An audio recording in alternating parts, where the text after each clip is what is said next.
to our last show for the year 2022 on the last hashtag Football Friday of the year, right here on Second City Sports. We're live in the living color right here on Sports Zone Chicago, along with Miss Lakina McGee, which is she. I am Sydney Brown. Hey, that's me. You can follow yours truly on the Twitter, X, and the IG at SidKid80. Once again, at SidKid80, that's SIDKID80. That's SIDKID80. You can follow Makita McGee on the Twitter, X, at KXRB, and the IG. Make sure you download that Sports Zone Chicago app wherever you get your apps, because we said so, that's why. And make sure you follow Sports Zone Chicago on all social media platforms on Facebook, Twitter, X, Instagram, and YouTube. Please subscribe to our podcast. We are located at War Media Podcast. That's WARR Media, PODCASTS. Did I spell that right, Lakina? I know I'm hyped. Good. We at War Media, Podcast, WARR Media, PODCASTS. We are on all podcast platforms, including that iHeartRadio app. And while you're at it, please give War Media a follow at WARR Media on Facebook, Twitter, X, Instagram, and YouTube. And thank you very much in advance for your support. Like, share, subscribe, and tell your friends. We are unapologetically fun, and we have very definite opinions. If you have any definite opinions during our 2-hour extravaganza, we call it Sports Talk Radio Show, you can always find us at Sports Zone Chicago's Facebook page or at Sports Zone Chicago on YouTube.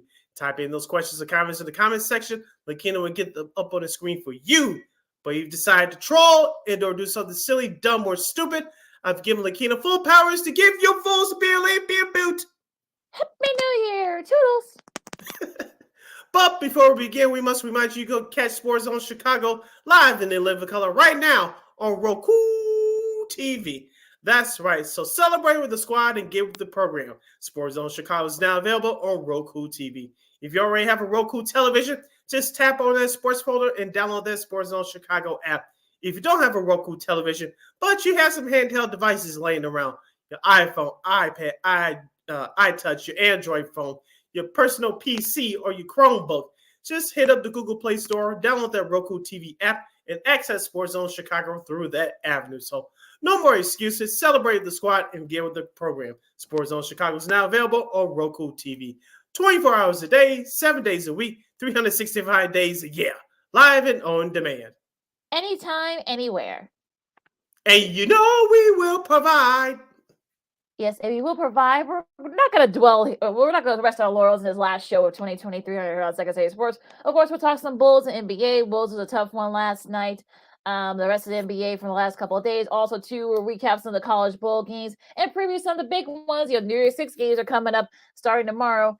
And of course, we got our new friend, Maddie Spagnola from Sox 35th. We're going to talk White Sox, Bears, and a whole lot more and get to know her a little bit. And of course, she's there she's joined us for the whole second hour, so we'll get to know her a little bit there. Also, another one of our girls, Manika from KXRB, will join us one last time for 2023 for our Week 17 NFL picks. And of course, we'll preview some of all of the playoff scenarios, our best moments for 2023, and a whole lot more.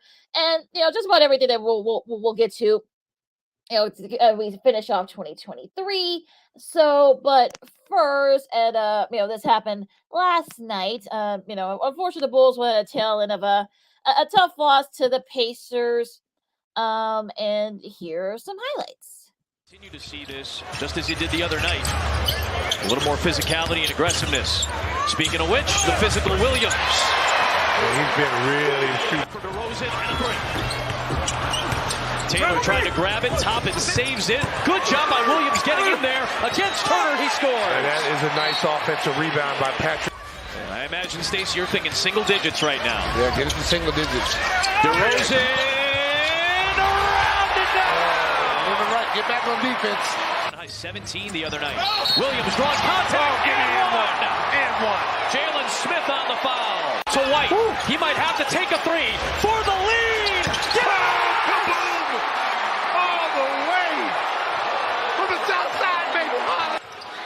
Hesitated, got it to DeRozan. Big three. Around it up. The ball has arrived.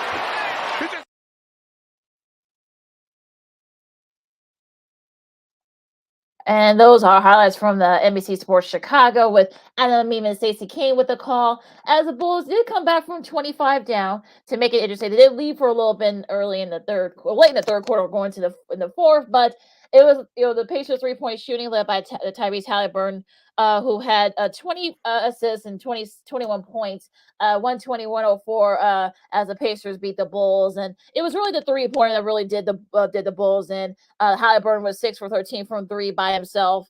And of course, the Bulls as a team were only 7 for 27. So that kind of killed him right there. And of course, Kobe White strove for 3. He was only 2 for 16, 2 for 6, I should say, from 3, only 16 points. P.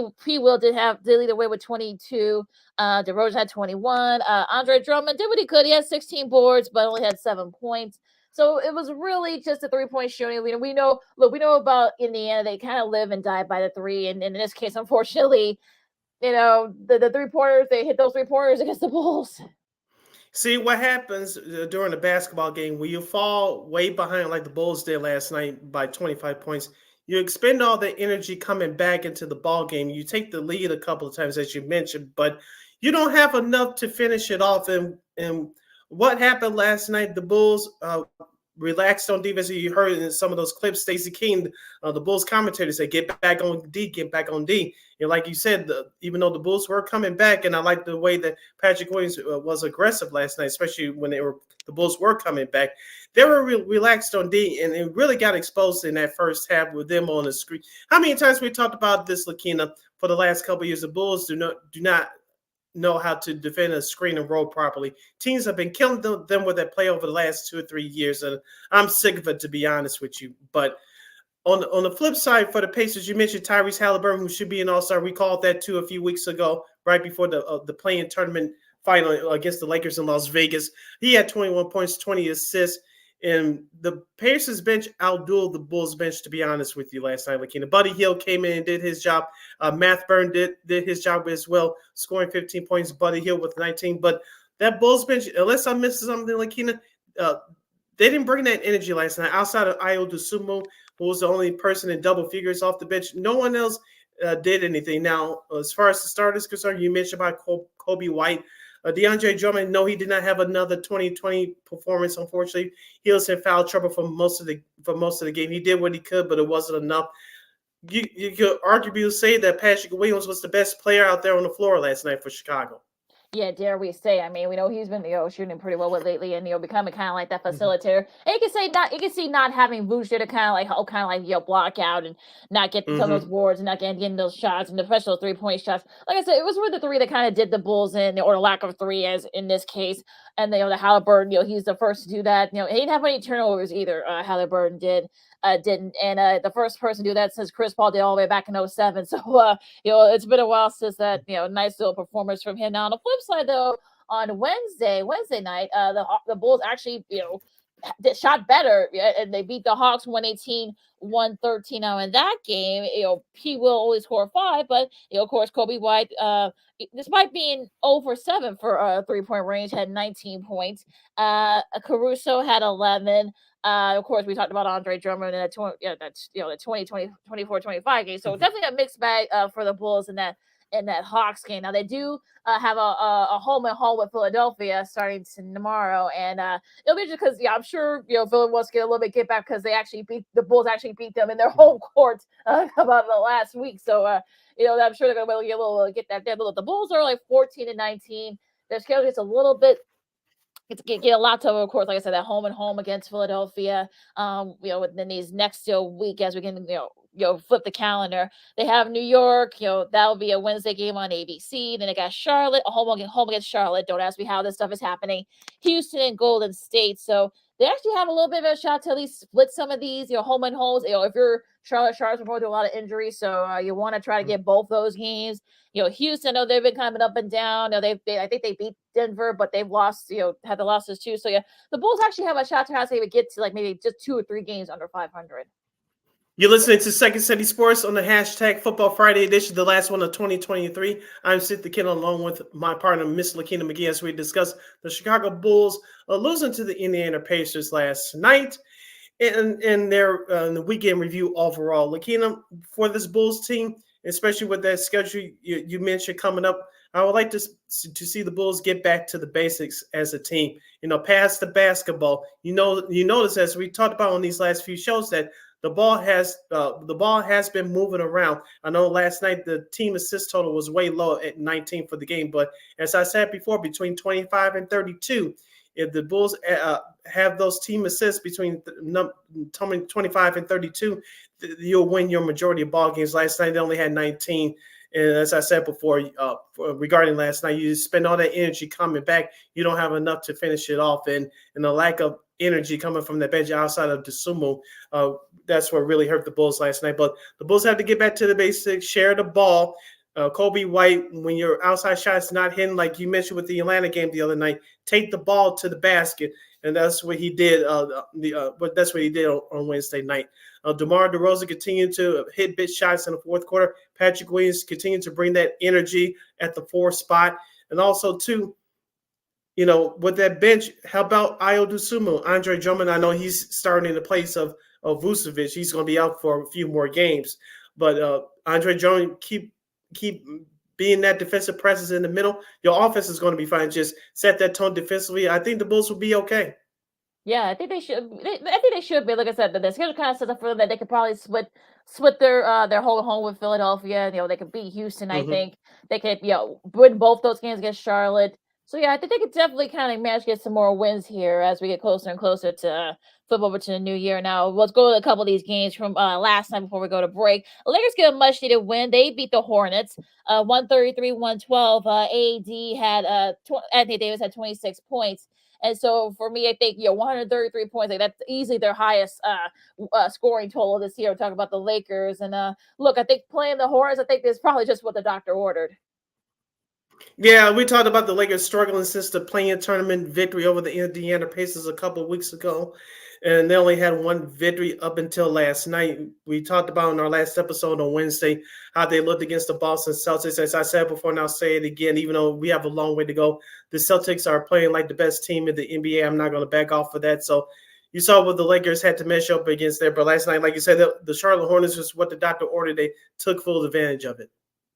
Yeah, you had guys like D'Angelo Russell with 16. Also Austin Reeves also with 16. He had like 5 guys off the bench that scored in double figures. Even though LeBron didn't have, he only played 25 minutes. He only scored 17, but the bench really kind of helped him. And look, you didn't really need to have LeBron do too much against the Hornets, so that's fine there. Now, no John Moran, and it kind of showed her because as Denver just blew the doors off Memphis 142-105. Of course, Jokic another triple double. And I think for me, I think this is sort of like, look, I guess you could say this is probably why look, they've been undefeated since Ja's been back. He missed yesterday's game with an illness, but unfortunately the Nuggets were able to take advantage. Yeah, the Nuggets we talked about all season long. The motivation for them is not to get complacent off of what they did last year. And number 2, battling injuries. Of course, Aaron Gordon is going to be out a few weeks due to his dog with the dog bites. And we talked about Jamal Murray having an early season injury. He's just now starting to get his feet wet. About Nikola Jokic, he's always going to be there. So for Denver, just getting bodies healthy, getting that continuity together, not get complacent off of what happened last year. All right, we're going to take a really quick break. Of course, we're talking the rest of the NBA and of course, the schedule coming up. Also, too, you got college football. Detroit basketball. Oh, sorry. Yeah, yeah, Detroit just missed a shot of breaking their streak. We'll talk about that. Also, too, of course, we'll talk some college football as some, interesting scores from last couple of days. And also, too, of course, we'll preview of course, the New Year's 6 games are coming up this weekend and a whole lot more. Lakina McGee, Cindy Brown, Second Sports on Sports of Chicago. More hoops and football talk coming up right after this. This year, my mom got me the perfect bag for back to school. These colorful binders help me stay organized. These headphones are just what I need for studying. These new sneakers are just what I need for the new year. This jacket is a real must-have. My parents got me the skateboard I wanted. It's pretty cool. These scissors really come in handy in art class. These colored pencils, too. These new socks, they can be a real lifesaver.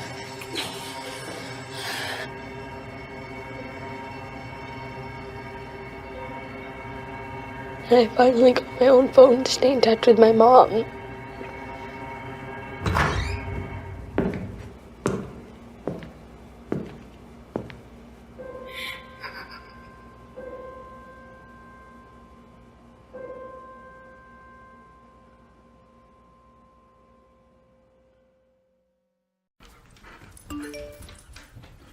Trisha's having a sleepover tonight. Can I go?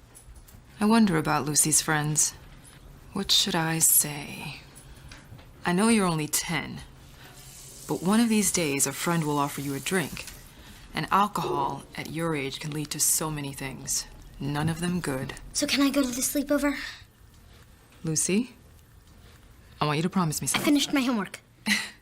Bigger promise. If there's any drinking, I want you to say, "No thanks, not my thing." Mom. I promise you. Your real friends won't care. Deal? Sure. Really? I promise, Mom. They really do hear you. Did you pack your toothbrush?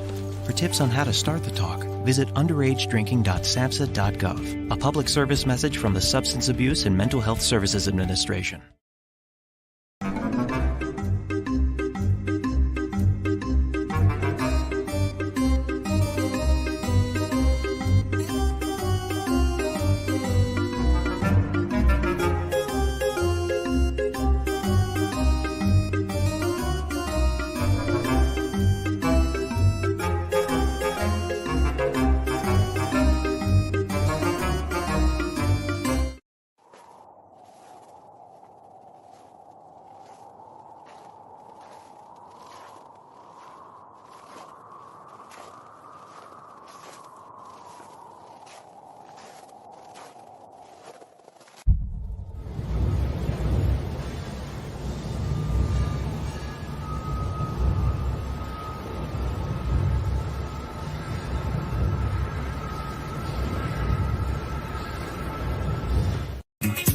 Hey, this is Dr. J, and I listen to Sean and Maya in the morning.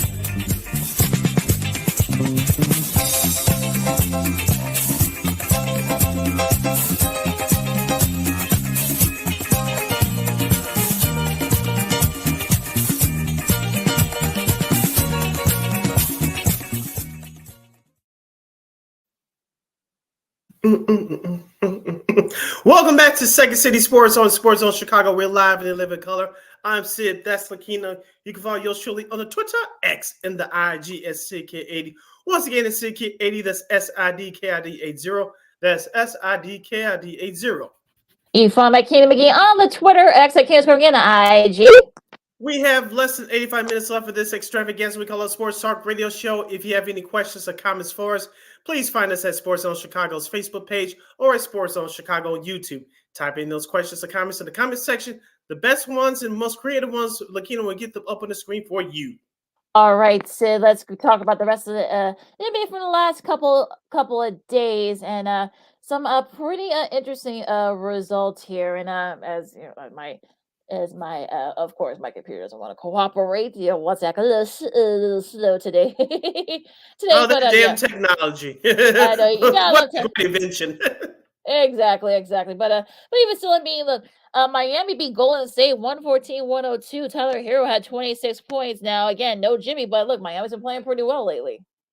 Yeah, I know Jimmy Butler missed the last game too on Christmas against Philadelphia. They barely escaped with that win as well. So we talked about head coach Eric Spoelstra getting the best out of his guys. You know, they struggled coming out of the gates this season. He's finally hitting their stride. It looks like they starting to do it once again. Even though Joel Embiid was out on Monday on Christmas, they beat Philadelphia. Like you said last night, Jimmy Butler was missing from them again. Of course, Golden State is down Draymond Green, but you beat a pretty mediocre Warriors team on the road, and so let's see if he can keep it going. Yeah, let's hope so. They got a couple of tough games coming up over these next few days. Minnesota beats Dallas 118-110. I was a little bit surprised by, well, maybe not. Maybe I shouldn't have been surprised by the score. 44 points was a career high for Anthony Edwards. Tim Hardaway Jr. had 32 points. What's interesting was it was because Minnesota. This is how they've been winning all season long. Their 3-point range. Carl. No Carl I mean, no, I should say no Cardinals, but I know that Luka didn't play, so it was kind of hard to. He took a rest day, so yeah, so it's kind of hard to. I don't think people really should be surprised by the fact that the team were able to beat him. But Karl Anthony Towns only had 10 points. Mike Conley only had 10 points himself, but it was really the Anthony Edwards show. Can we say this right now? And it should not be a surprise to people. If it is, you haven't been watching basketball, but we have seen the ascension of Anthony Edwards over the last two or 3 years, and this year he's been benefit. First of all, he's benefited from playing in the FIBA World Cup over the last summer, and which has carried on to the season. He's an easily top 3 candidate for MVP this year. And like I said, don't be surprised if you start hearing his name, perhaps going to the Olympics next summer. So it could be a name to look out for from that team. Now, Detroit and they lose 20 in a row, even though they were up, I think, by 20 points, I think, as they're going in. And, Boston came back, forced overtime, and they beat Detroit 128-122. Kristaps Porzingis had 35 points. That's despite Kate Cunningham for Detroit having 31 points. I think I saw a couple of tweets with folks saying that Boston was playing like it was the games of the 84 finals. Google folks, for those who won't get that reference, or anyone under 30. But 28 points. I mean, like I was saying about the Detroit squad. I mean, it's not like they've been blown out by a lot in a lot of these games. In this case, they had leads, but they were able to hold on, or they've been back and forth, just couldn't do it. And you feel for Monty Williams in that squad, but I don't know what else. I don't know what else to say about this. I know some people will say, we're about that Bulls matchup because, of course, the Bulls, at their last win, of course, talk about the Pistons was against the Bulls, but they don't play until late February. So, that's a long ways away. So I think they will win a game, until then. I just don't win, but I think they will win a game. Yeah. Of course. But let's be honest here. It was a wake-up call for Boston last night. Excuse me. I know they're riding high off their victory against the Lakers on the road on Christmas Day to wrap up that road trip. They're the best team in the NBA, but it was a wake-up call for Boston last night. They didn't want to be a part of a trivia question. Who was the first team to lose to the Pistons after they lost 27 in a row? Now 28 now. But, Boston was at home, and they needed a wake-up call, and they got it last night. So hopefully they'll learn a lesson from it. Absolutely. Going into Wednesday's games, you got Cleveland beating Dallas 113-110. Karis LeVert had 29 leading the way there. Luka came in with 39 and losing ever for Dallas. Now that Bulls loss against them makes me feel a little bit better about that because I know Kyrie's been out lately too, but with that heel injury. But the Cleveland's been playing pretty well. They're shorthanded, but they've been playing lights out too lately. OKC beat New York. Shai Gilgeous-Alexander had 36 points. Just a really solid, team win for OKC there. Yeah, I told you before the season started, and we've been discussing it here on past shows. I like that talent that they have over there in Oklahoma City. You talk about Alexander. Don't forget about my guy Jalen Williams in the starting lineup at the 2-guard spot. Also, to Chet Holmgren is going to be he's going to have a battle in his hands for Rookie of the Year, and he's gotten off to a hot start. So let's see if Oklahoma City can keep it up.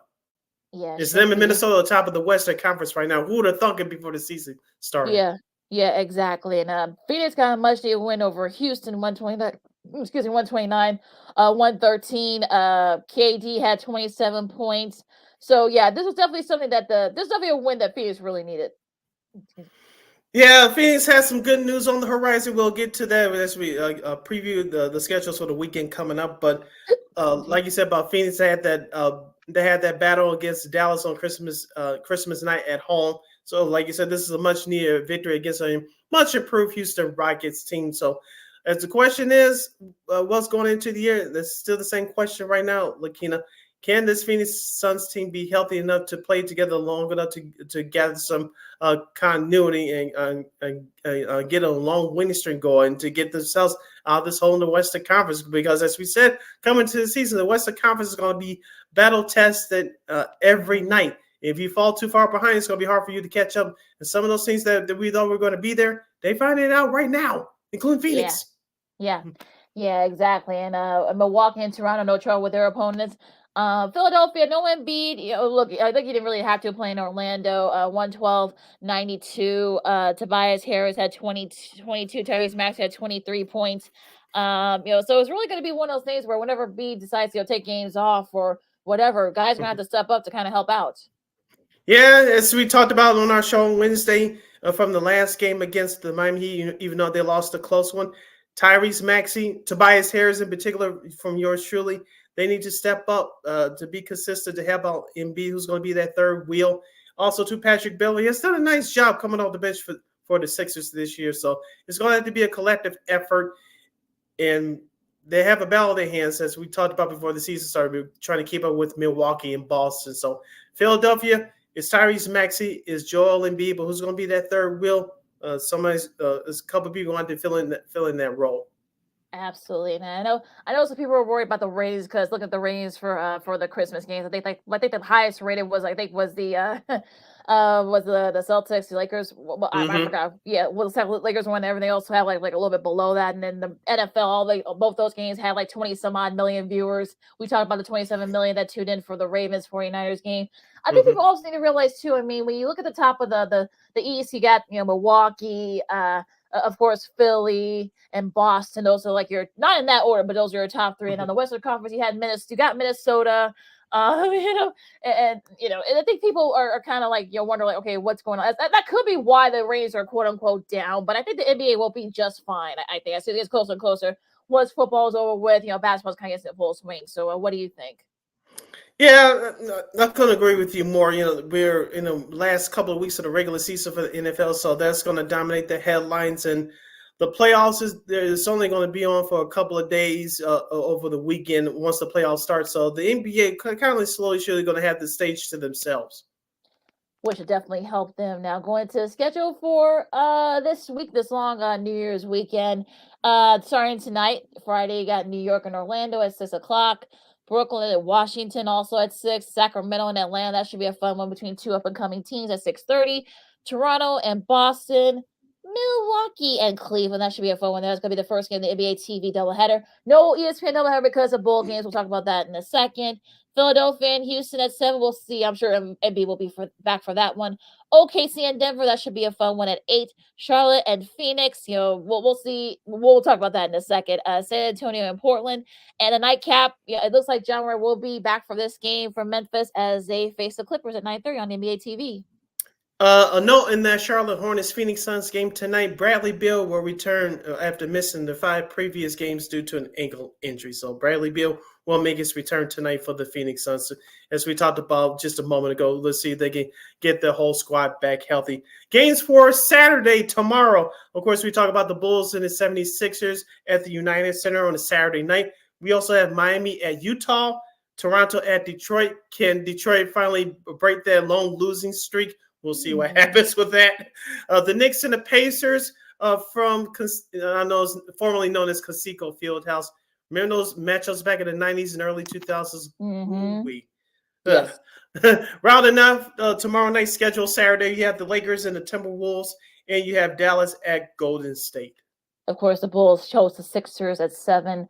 Like I said, a home and home. We'll talk about that in a little bit. New Year's Eve, Atlanta and Washington. That's at 2:00, an early game.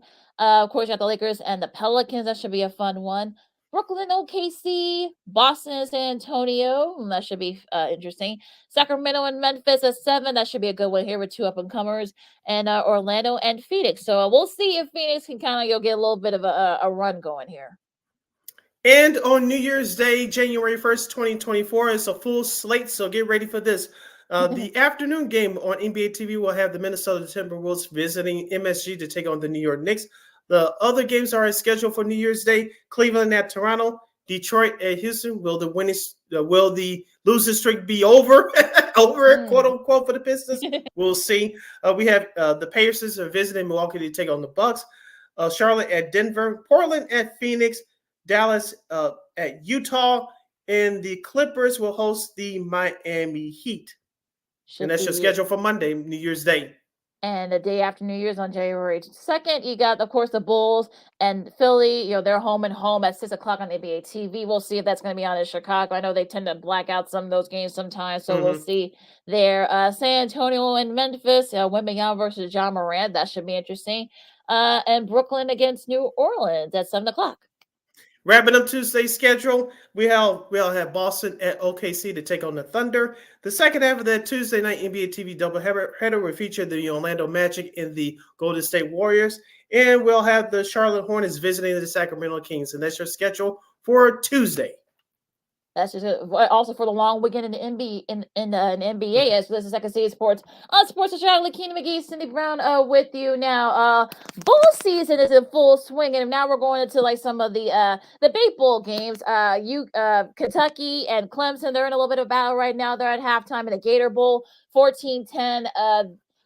Kentucky is leading Clemson right now, and for the last couple of days, some very interesting results. We'll talk about last night's games. The late matchup, you got the Alamo Bowl. You had Arizona beating Oklahoma 28-24.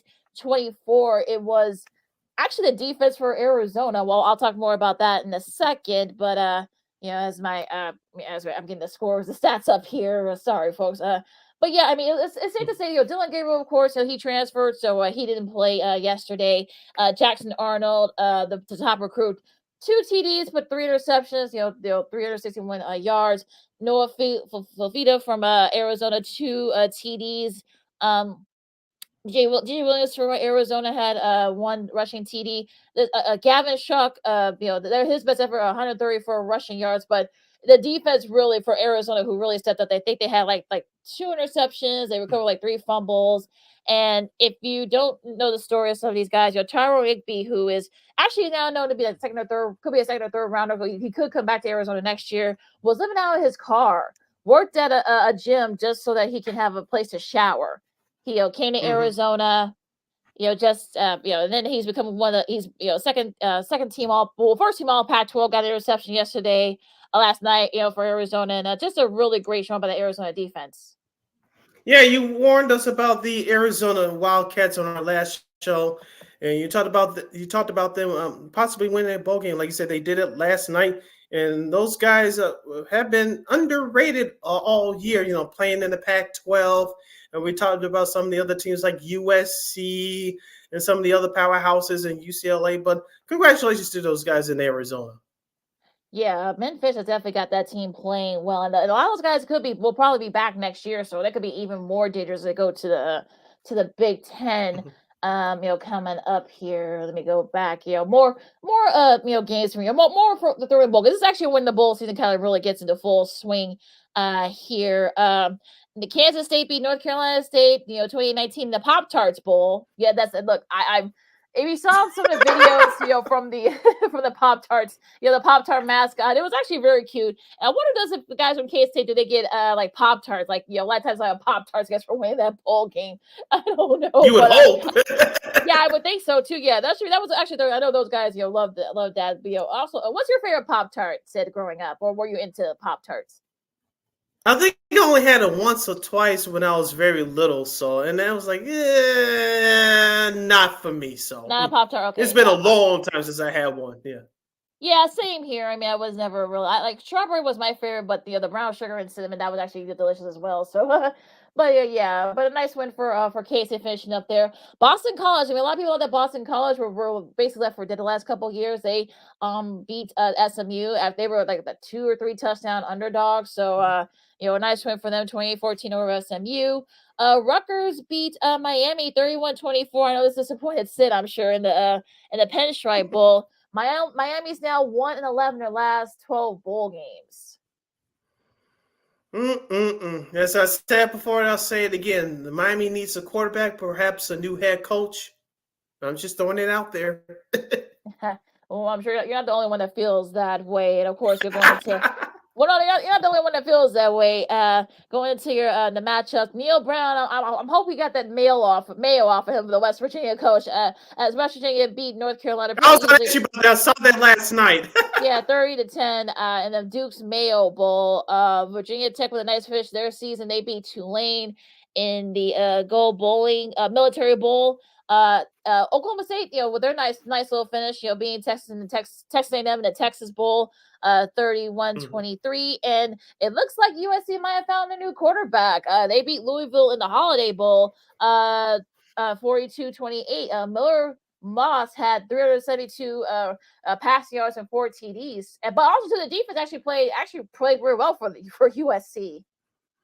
I know they got the new defensive coordinator, I believe, from USC. I know he didn't coach last night, but overall, like you said, the USC team looked good. I'm not going to say that new quarterback is for the future. I know he barely played in a handful of games over the last couple of years, but that USC program is going to get ready for prime time because along with UCLA, they're moving into the Big Ten next year. So I hope they enjoyed what they did yesterday because it's going to get a whole lot more tougher for them next year going into the Big Ten, especially with the traveling and all that stuff. So they better have that tightened up going into 2024.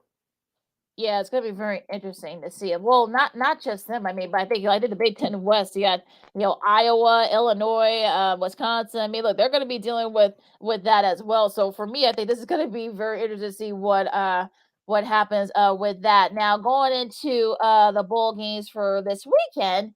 As I can get it up here. Of course, we talked about the Gator Bowl going on right now. You have the Sun Bowl between Oregon State and Notre Dame. That should be a fun one. That'll be on CBS in a little bit. Yeah, who do you have in that one? I mean, this could be a defensive battle. Both defenses are actually pretty good, although I think Notre Dame is missing a couple of their guys. So I would say give it to Oregon State, but this could be one of those low-scoring matchups. So we'll see. Yeah, isn't Hartman getting ready for the NFL draft? There, Notre Dame's quarterback. Yes, I think so. But I think so. I think he's playing. But yeah, but I don't think. Yeah, but I haven't heard whether he's playing. So I don't know. Okay. So I will take Notre Dame here, but by a field goal. I know they're favored by 5, so we'll see what happens in that one. 2:30 p.m. today on ESPN and ESPN Plus Memphis versus Iowa State in the AutoZone Liberty Bowl. ISU is favored by 10.5. Yeah, I mean Iowa State. I mean they actually have gotten better over the season. They were right there for the Big 12 title. Although Memphis actually been pretty good too in the last few years. So yeah, this should be a fun battle down there in down there in 10. And it's gonna be a home game too virtually. They're playing in their stadium, so it could be. It might be interesting a home game there. Now, as we get started on the New Year's Six Bowls, the Fighting Mike. One more game tonight, Lakina. The Cotton Bowl. About, the Cotton Bowl. That's the New Year's Six Bowl. Okay, I thought you said tomorrow. No. It said we're now going to New Year's Six Bowls. We got Mizzou and Ohio State. And the Cotton Bowl at 7:00. The Fighting Mike Bermans and Ohio State. Kyle McCord. Remember he transferred. So no more whether or not Marvin Harris Jr. is going to be playing. So this should be interesting. Ooh, if he plays, I like Ohio State's chances. But if he's not playing, I know it's going to hurt a lot of Bears fans around here, but we'll discuss that in our next hour. But I wouldn't be surprised if Missouri pulls off the upset tonight. I really wouldn't, especially if Harrison Jr. doesn't play. Yeah, that's a wild card. Look for Brady Cook to have a big game for the Tigers. Yeah, it could be a big win for the Tigers too. And our buddy Mike Bird, I know he's going to be very happy if the Tigers do pull this out. Josh Fryman too from WGN. Yeah, exactly. Yep. So, and congrats to him and his wife for having their first child on Christmas. Oh yeah, I heard about that. Congratulations. Yes. I know the show. Yeah, it's gonna be a beautiful little baby. I saw pictures. Now tomorrow. Now we're going to tomorrow. The Peach Bowl, more of the New Year's Six. You got Ole Miss and Penn State at 11:00 on ESPN. Ole Miss. Penn State. I'm trying to look for it. Oh, I misled, as they say. I don't see it here, but Peach Bowl.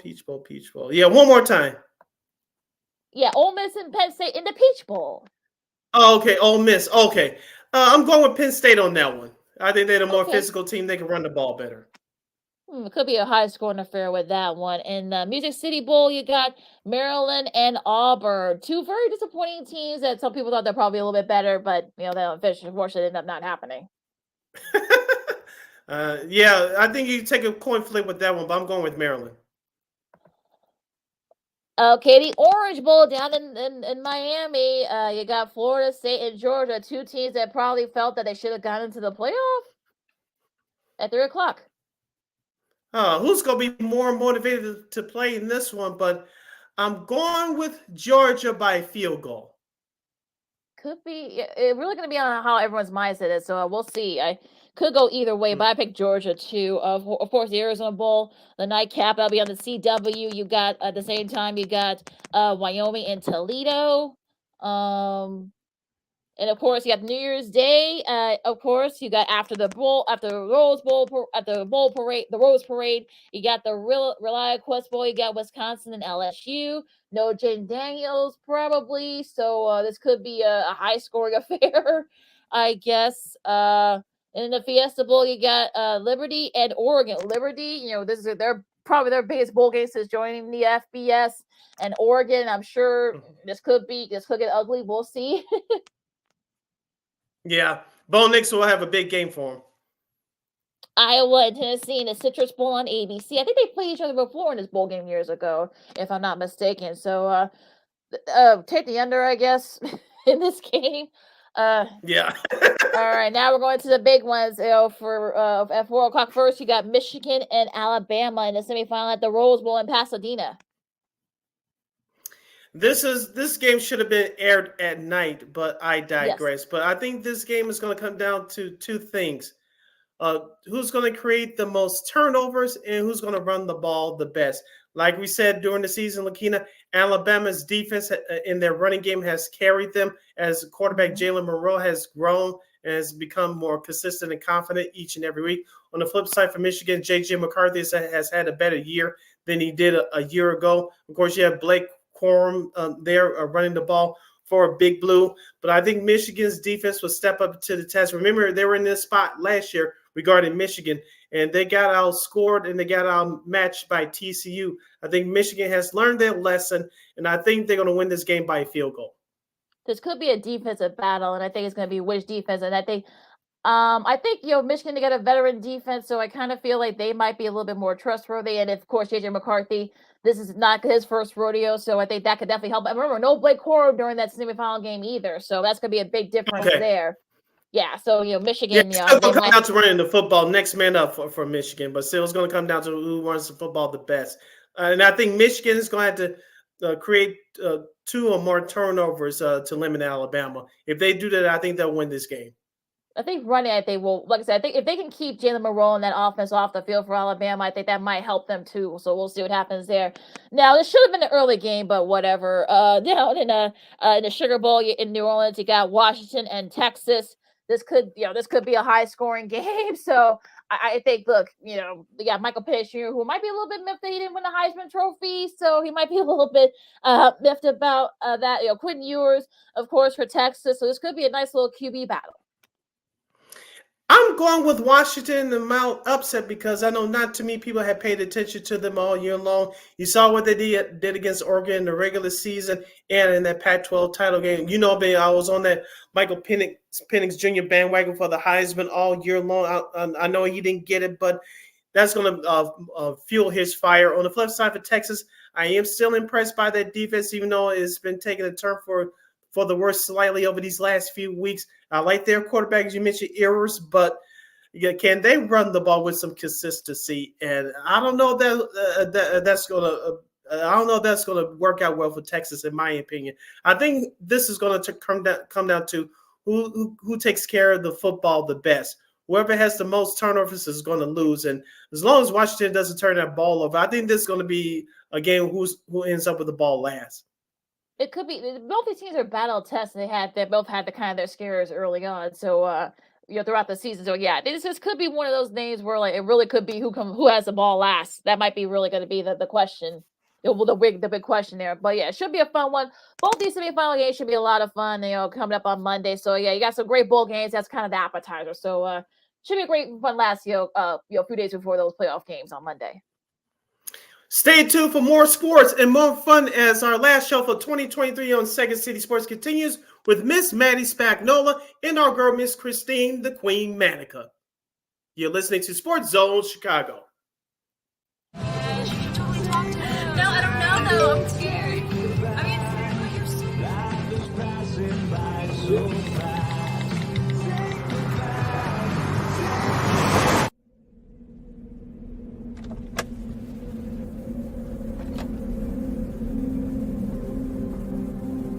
Do you know that you're in my lane? No, not at all. Are you not paying attention? Are you texting? I was just checking in with my mom. I was telling her that I thought we'd be home by 6. It's okay. There's enough time. Just pay attention. I'm not even halfway through my text. There's no way. I'm not even going to look up. My babies are in the car. You have to pay attention. It's just supposed to be a quick text. I'm so sorry.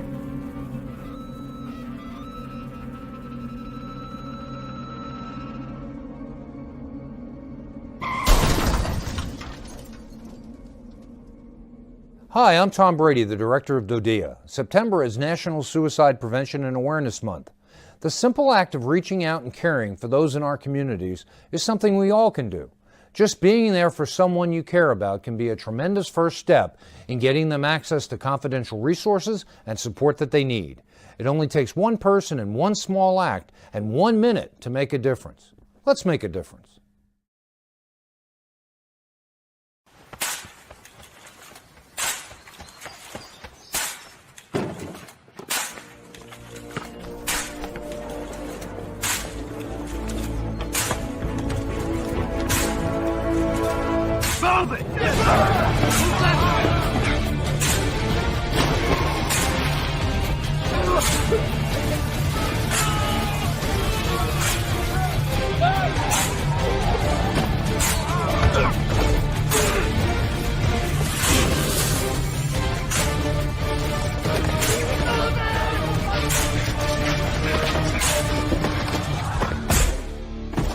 Many will hear the calling.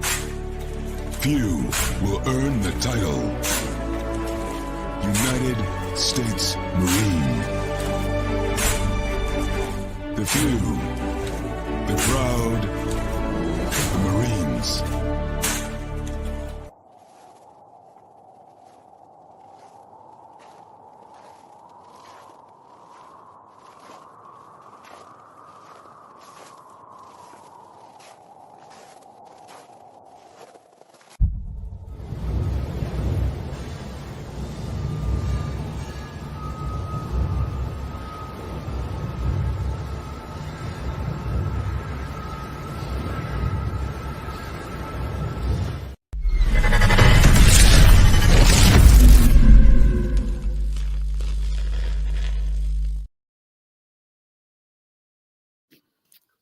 Welcome back to hour number 2 of Second City Sports. We're live in living color right here on Sports Soul Chicago. This is our last show for the year 2023. I am Sid the Kid, which is me. Miss Lakina McGee, which is she. You can follow yours truly on the Twitter, X, and the IG at SidKid80. Once again, at SidKid80. That's SIDKID80. That's SIDKID80. I might be a little distracted here because I'm watching the Gator Bowl and the UK just scored again. You can follow me at Keita McGee on the Twitter X. That kid's going to get in the IG. We have less than an hour left of this extravaganza, as we call a sports talk radio show. If you have any questions or comments for us, especially during this hour, we have our special guest hanging out with us for the entire last hour of the show. You better hit up Sports Zone Chicago's Facebook page or Sports Zone Chicago on YouTube. Type in those questions or comments in the comment section. Lakina will get them up on the screen for you. And just a daily reminder, you can also catch Sports Zone Chicago live and on demand. You can do it right now at Roku TV. All right, so we got a new friend joining us, for the whole hour. Of course, you've probably read her work on Sox 35th, but she also knows about Bears and Bulls as well. She's a big D Rose fan. She's one of our new girl, Miss Maddie Spagnola. Hey, Maddie, how are you? Hey. Hi guys. Can you hear me pretty well? Yeah, we got you. Okay, good. How are you How you guys? doing? I'm doing good. How are y'all? How you doing? Yeah, we're doing just fine. Just before we get into it, Maddie, it was a pleasure meeting you a couple of times during this past year at the White Sox games. Shout out to the Chicago Sports Buns for having that great tailgate. And it was also meeting you and some of the new people that have been following me over these last few years. So I just wanted to give you some props for that publicly. Well, it was awesome to meet you. I'm really excited for the fans, I would say more for the upcoming White Sox season. I don't know about what's going to be on the field. So, yeah, we'll get to the White Sox later. And of course, we'll have our girl Christine Manika later on in the hour. We'll hash out all the White Sox nonsense. But we'll start off with the Bears first. Of course, they're still in the hunt. For those of you that still believe, and they'll host the Atlanta Falcons on Sunday at the Lakefront. That's at high noon on CBS. Maddie, for those that are pessimistic Bears fans, give us a couple of reasons why we should still watch the Bears this Sunday against a mediocre at best Atlanta Falcons team. They're technically still in the hunt because they're playing that trash NFC South division. Yeah, I'm an optimistic fan from day one. I had my expectations way too high, I think, going into the season.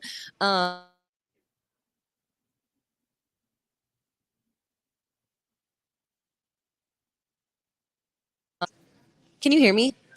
Yeah, we can hear you. Yeah, we have you just fine. Yeah, you just froze up for a second. Okay. Yeah. Okay, sorry. I just think each week the team is getting better, and so it's always entertaining to see. And we have this huge quarterback debate going on, and so it's fun to see how like Justin Fields can prove himself each week. I wish he would have performed a little bit better against Arizona, but why not tune in? We're still in the hunt, okay? Until the Rams and Seahawks win. I mean, technically, we can still go. So, oh boy. Okay. Well, Maddie, how do you think the defense is? Montez Sweat has been a big pickup for that Bears defense. So, and of course, Ngakwe, Ngakwe for the rest of the season. But how do you think the defense can fare against that Atlanta offense? We actually have some pretty good players like Bijan Robinson. It's a little like worrisome, I think, going into next year, and just each game, there's no second half adjustments. I mean, the defense held them to 0 points in the first half. The defense is great, but they're going to get tired, and to me, I just did not think Arizona's offense was very good. Their quarterback, Kyler Murray, he just didn't impress me. But the addition of Montez Sweat, it's great. And I saw a lot of backlash for polls giving up a second-round draft pick for him. But when you add a player of that, like, the talent to a young defense, everybody is just going to build off of it. And we've seen that in the past weeks. So you have to give Eberflus credit. He's made great adjustments. The defense is very fun to watch, honestly. I really enjoy it. It reminds me of the 2018 team. So speaking of that defense, Maddie, let's focus in on the secondary. Of course, you have Kyler Gordon, Jaquan Brisker, and of course Jalen Johnson, who's looking to get paid this offseason. They've been stepping up as well, in my opinion, over these last few weeks, minus that first Detroit game back in November. Talk to us about that young Bears secondary. The future is very bright for these young guys. Yeah, future's very bright. I think we could all argue that they got a little lazy. They've been a little lazy. But they're improving again every single week. I think you have to pay Jalen Johnson now. I think we're at the point where you have to. But it's great. Brisker's great, and he's only they're all only going to get better. I do think we still have some holes in the defense, but our secondary has stepped up. They've been getting turnovers. The first 4 weeks, I swear we didn't even have an interception. It just was not fun. It was not entertaining. Yeah, it just wasn't an entertaining effort. And now we're seeing them actually get stops. No, it's hard to execute on a 4th and down. So I don't know. The secondary is great. I just think we need to keep adding. Let's go to the flip side for the offense. We know the great things that Justin Fields can do. Hopefully, Cole Kmet will be able to play. He hasn't practiced the last couple of days. Yeah, I saw that. Yeah, Darnell Mooney hasn't been very reliable for the most part. And so, it'll be interesting to see how this offense should maybe one or both those guys can't play. So, what do you think the offense will do against Atlanta? I don't know much about Atlanta. I haven't really looked into their stats. But again, our offense, it's already been a struggle, and Justin Fields has limited weapons to throw to, I would say. But I don't know. This could be a great opportunity for Mooney to step up, especially if Cole Kmet doesn't play. I just don't know. It's really hard to judge when our wide receivers are just not that deep. So I don't know. I'm optimistic. If we could score 21 plus points, I'll be very happy.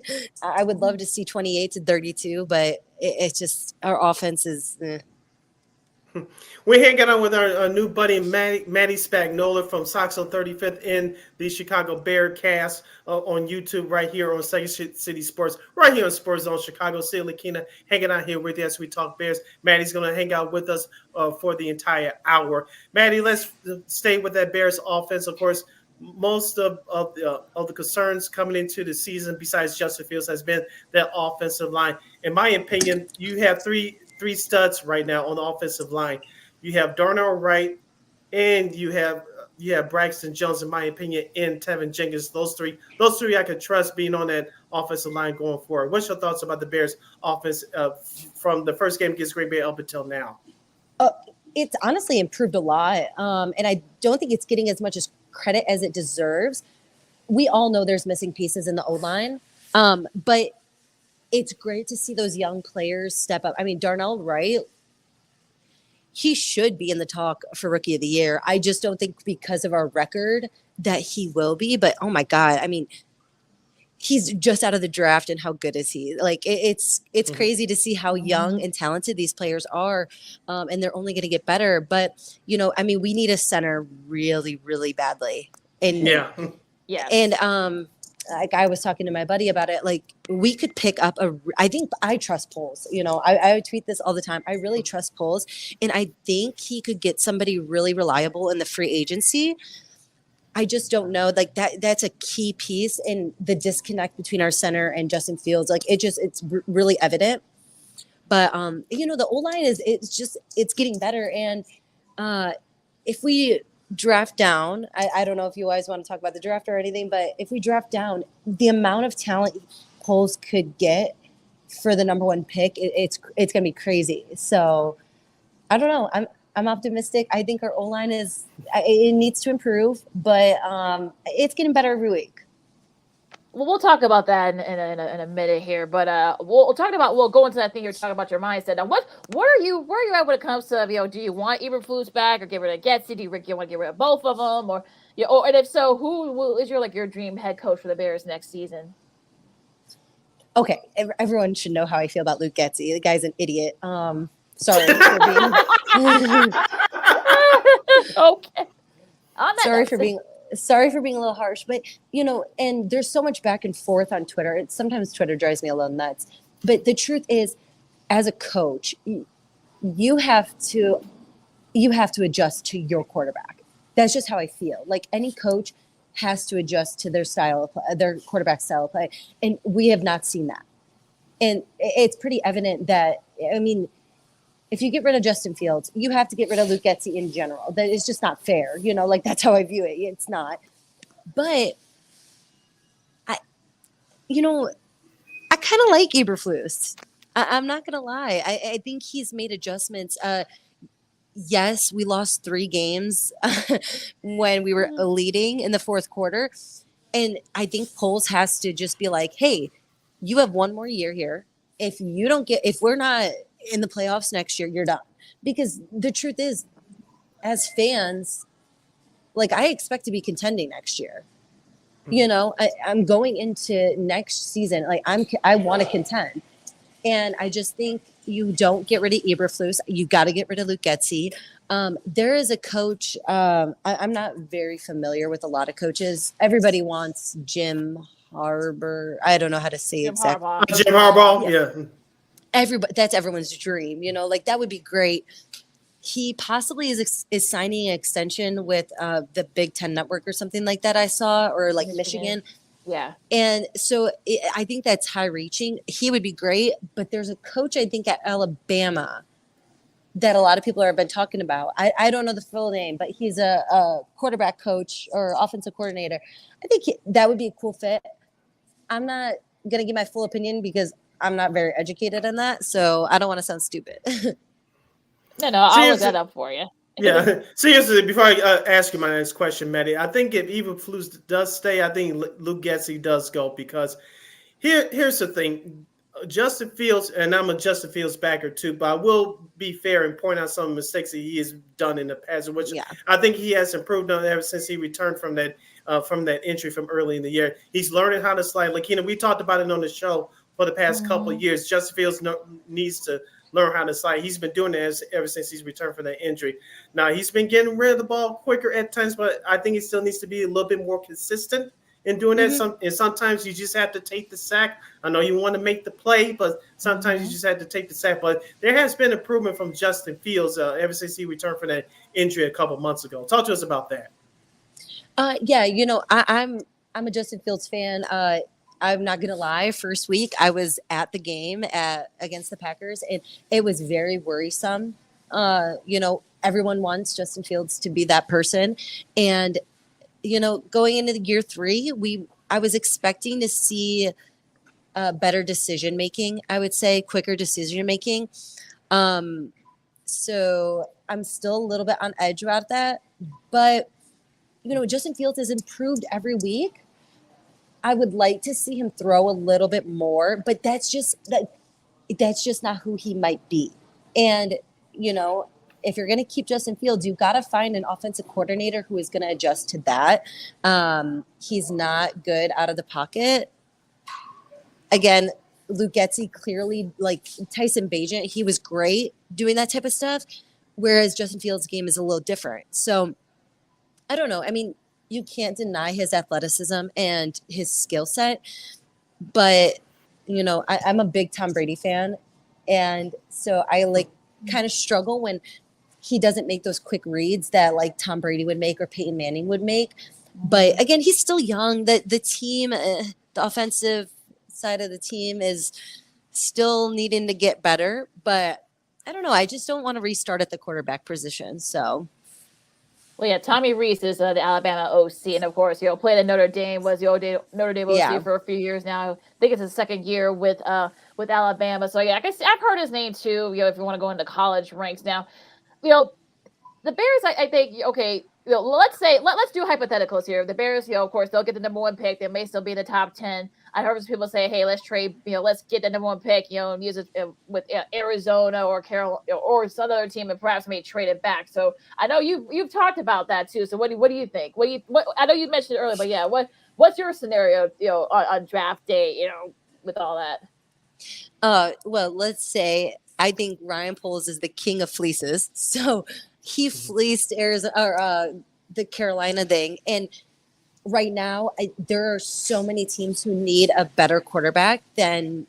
I mean, I just think Justin Fields is talented enough where we could build from him. If I was Ryan Poles, I'm trading that number 1 pick, and Arizona is very appealing. I think that would be great, and you want Marvin Harrison Jr. I want him too. But imagine how much we can get. We could get maybe 2 top 10 prospects, the top 10 draft picks, wide receivers out of that if we trade down. I think Marvin Harrison Jr. is going to go in the top 3, and I just don't know if we're going to get that top 3 back. I don't know. There's a guy from LSU that looks really good too that I've talked about. I don't know the exact names. I'm not really big into college football this much, so it's hard for me to know all of them, but I just think Ryan Poles could get so much, and he could get even another top 10 pick for next season if he plays his cards right. So, all right, we're hanging out with our girl Maddie Spagnola from Sox on 35th in the Chicago Bears cast on YouTube. She's hanging out with us for the remainder of the show right here on Sports Zone Chicago City. Lakina hanging out here with you on Second City Sports. You have a question or comment for Maddie or for any of us, you can go to Sports Zone Chicago's Facebook page or at Sports Zone Chicago on YouTube. Maddie, before we get into the Southside Baseball Club, as I affectionately refer to our White Sox, you're the queen of social media when it comes to the White Sox and the Bears and the rest of Chicago sports, whether you want to call it. But how did that start off for you, and how has it grown over the last few years for you?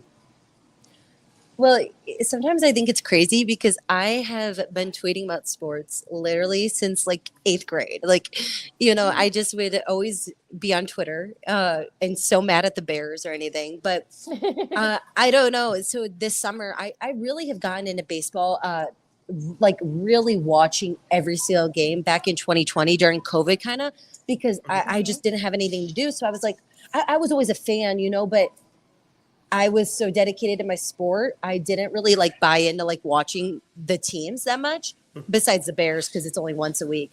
But back in 2020, I really started getting into the White Sox, and I would tweet about it, blah, blah, and nothing really ever came. And then this past summer, but this past summer in like June, I kept tweeting, like quoting Sox and 35th. And, you know, they kind of would like get a lot of likes and favorites. And I just was like, oh, okay, cool, whatever. And then Joe, who runs the account, Joe and Jordan, they had messaged me, and I was like, what is this? You know, like I didn't really know anything, you know, I Shy Sox fan Mike was the first like White Sox account to ever follow me. And I was like, oh my God, this is so cool.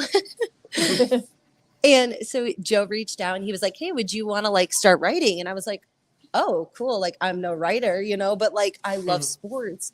And so I started writing for them. And honestly, Twitter has just blown up. Like, I mean, people clearly think I'm like funny or something. I don't even know. but yeah, like Twitter has just like kind of taken off. I mean, I've only been really doing it since like the middle of June, and you know, it's just kind of like blown up, and it's awesome. Like it's such a fun hobby, but sometimes I'm like, I don't want to like lose the love for it because it feels like I have to live tweet everything. You know, like but it's really been awesome. And then the Bears, I mean, I love the Bears. Oh my God. I really love the Bears. And so it's just kind of blown up from there too. Oh yeah, that's really cool. And Malik Neighbors, the guy from LSU that you're talking about. Yes. I've heard some people. Yeah, I've heard people say that he could be good in the Bears uniform, if not Marvin Harrison Jr. Now let's talk about the White Sox for a second, since that's kind of like your, you know, one of your main bread and butters. You know, either for me to say. You know, it looks like Chris Getz. You know, he's actually made some pretty nice moves so far. Yeah. This off season, and I know they got Tim Hill, the veteran reliever. So what do you think about the White Sox moves that he's made so far? I'm talking about Chris Getz. You know what? White Sox Twitter kind of like makes me a little mad sometimes. Bears Twitter is so miserable. It really is. It's so negative. It's constant. Yeah. It is. She's right. She's right. It's constantly fighting, and like so, I try and bring light to it, you know. And I do that with the White Sox too. But like, why are we shaming Chris Getz already? Like, don't get me wrong. I wasn't a fan of the hire because I want outside of the organization, but you can't shame someone for a job they haven't even really done yet. And I think it's a positive to see him even making adjustments. This offseason has been absolutely so boring. And the White Sox are the only people who are doing things. And yeah, it's a lot of veteran signings, a lot of minimum deals. But okay, I would argue that our roster might be better already. I think it's better defensively. Obviously, they're not done yet constructing this roster. But here's the thing. Before I give you my next question, the White Sox, and this, I'm sure I'm gonna repeat this again after the break. But Lakina, I said this to you the other day. I'll say this to you, Maddie. Didn't the White Sox learn from 2022 that you just can't sit back and you expect things to come to you, i.e. the AL Central Division title? Just like the mixed messaging that we're getting from the White Sox organization, it's just been confusing and ridiculous. I just had to put that out there for you, Maddie, for you to hear from me publicly about that. No, you know, I think we're all at a loss. Like, what are they expecting? I don't know. That one message, they're like, oh, we're going to contend in the next 2 years. But then, I mean, as fans, we're not stupid. Like, we see the roster and we're like, y'all can't even hit the ball. Like, I don't think this team, I don't think this team is contending next year or even in 2025. But it is a step forward to at least see that they're noticing where, like, I mean, our defense was god awful. It was absolutely atrocious. Right. And I'm an Aaron Bummer hater to the day I die. Facts. I'm an Aaron Bummer hater to the day I die. But you have to, like, I have to give him credit because what he does, our defense did not defend. So he got all this shit from me when in reality, nobody could field a ball.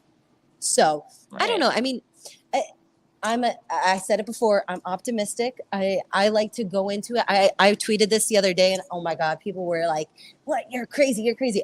I truly think they're going to finish better than what they did last year because, well, the bar is set really low and they're fixing some defensive errors that were causing teams to score 7 runs a game. So I don't know.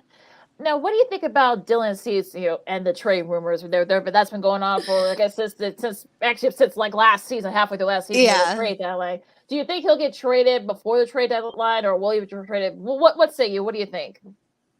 I mean, that's my man. So I don't think I'm so sick of all the talk. To me, why there's so much talk about it is nothing's going to even come of it. Like that's just how I feel with the White Sox. They have this whole hype up about a player and then nothing shows. So, I don't know. He didn't have the best season last year too. I think they could have got more before the winter, like off season and stuff like that for him. But I don't know. You could get a haul in return, but I am not someone who loves prospects. I'm not going to sit here and analyze these young kids that there's no guarantee that they're going to be successful in the MLB at this high of a level, So it would suck to see a very talented, he's pitched every game basically that they need him to. He's not injury prone. It would suck to see someone that talented be taken off of a team for someone who might never even see the field. So if we're going to trade Dylan Cease, I want some MLB ready talent. That's how I feel. And speaking of the next people that could possibly go, people are talking about Yohan Moncada, which personally I think he's still going to remain here only because of his large contract. I think he's due $25 million next season. But people are talking about him. Andrew Vaughn, realistically, I think he's going to stay here. I don't hate the guy, but he hasn't reached the ceiling, in my opinion, yet. Yeah. And also to Eloy Jimenez, my partner's favorite guy. You can ask her what's her favorite moment just a second if you choose to. But who do you think will be the next one to go? Wait, I want to know, what's your favorite moment? Well, no, as long as it doesn't hit his face in the fence, that's usually like a favorite moment for me. When he's not hitting his face, on the fence. So yeah, it's always an experience playing Eloy, Maddie. You know that. So yeah. What do you think? Yeah. So I think Eloy would be the next to go. I just don't see Moncada getting anything like near that value. Like we're gonna lose money, so might as well like keep him, I would think.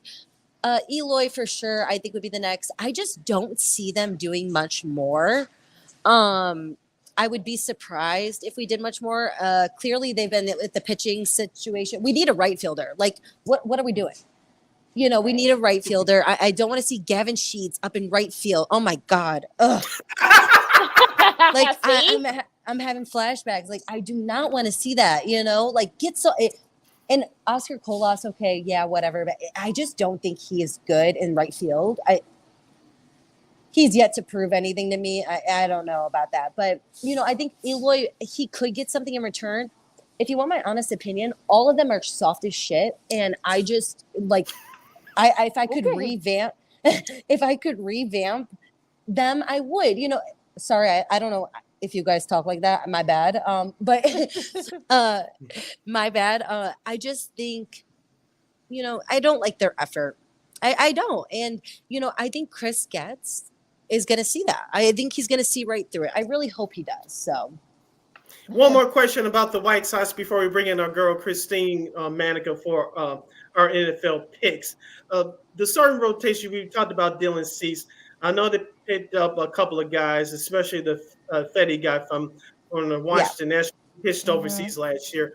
Michael Kopech, I know he was a starter, then they flipped him over to the bullpen, then back to starter. I'm sure we'll get to Pedro Grifol at some point because I don't have any hair, but if I had any hair left, I would pull it out right now. But Michael Kopech, can we make a decision about him as far as if he's going to be a starter? Let him stay in the rotation. Don't yank him back and forth to the bullpen. Can we get a decision on him, please? Maybe you bring some more sense to it. I don't know. Yeah, I just wish I could shake these idiots, you know, and be like, hey, like Michael Kopech, it's pretty sad situation because he came in here and he had so much talent, and I still think he does, but there's clearly a disconnect between him starting on that bullpen or starting on that mound than what he could bring to a bullpen. I think it would be best if they put him as like a mid reliever. I think you could get really good innings out of him, like 6 and 7, because he's so powerful and he's so strong. His fastball is great, but you know, he has like one bad sequence and it's 4 runs given up. I just don't think you start him. I just don't think you can. It'll be interesting to see what happens with that. We got to take a little bit of a breather here. We got to stretch a little bit, but we got our girl Christy Manika with KXRB, a fellow Sox fan. So you and Maddie are Maddie, you and her are getting along just fine on deck. We're also going to do our NFL Week 17 picks and also some of our best moments for 2023. So you guys start thinking, get your thinking caps on and think about a list here. And of course, and a whole lot more. Lakina McGee, Cindy Brown, Maddie Spagnola. Second City Sports on Sports of Chicago. Our picks and more coming up right after this. This year, my mom got me the perfect bag for back to school. These colorful binders help me stay organized. These headphones are just what I need for studying. These new sneakers are just what I need for the new year. This jacket is a real must-have. My parents got me the skateboard I wanted. It's pretty cool. These scissors really come in handy in art class. These colored pencils, too. These new socks, they can be a real lifesaver.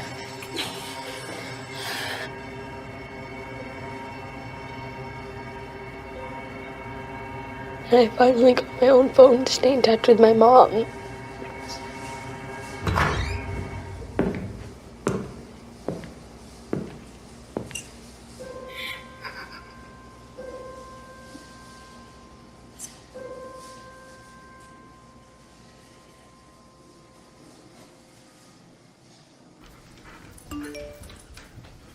Trisha's having a sleepover tonight. Can I go?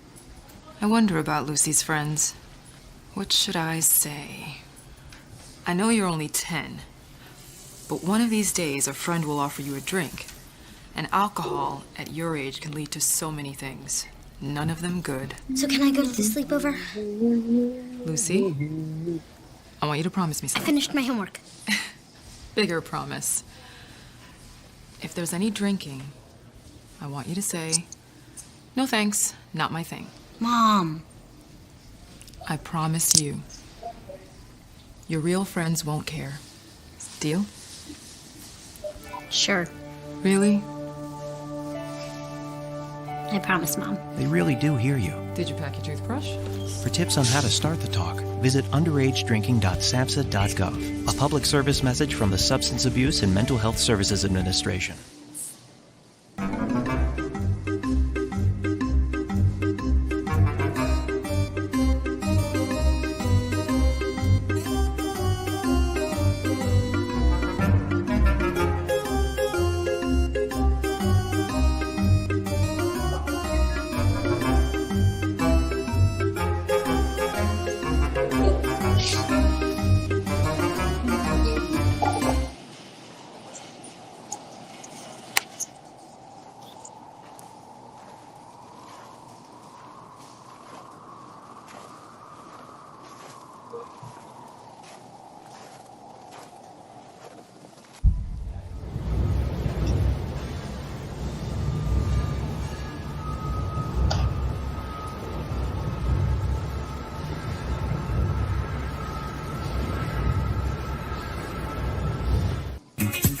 Hey, this is Dr. J, and I listen to Sean and Maya in the morning.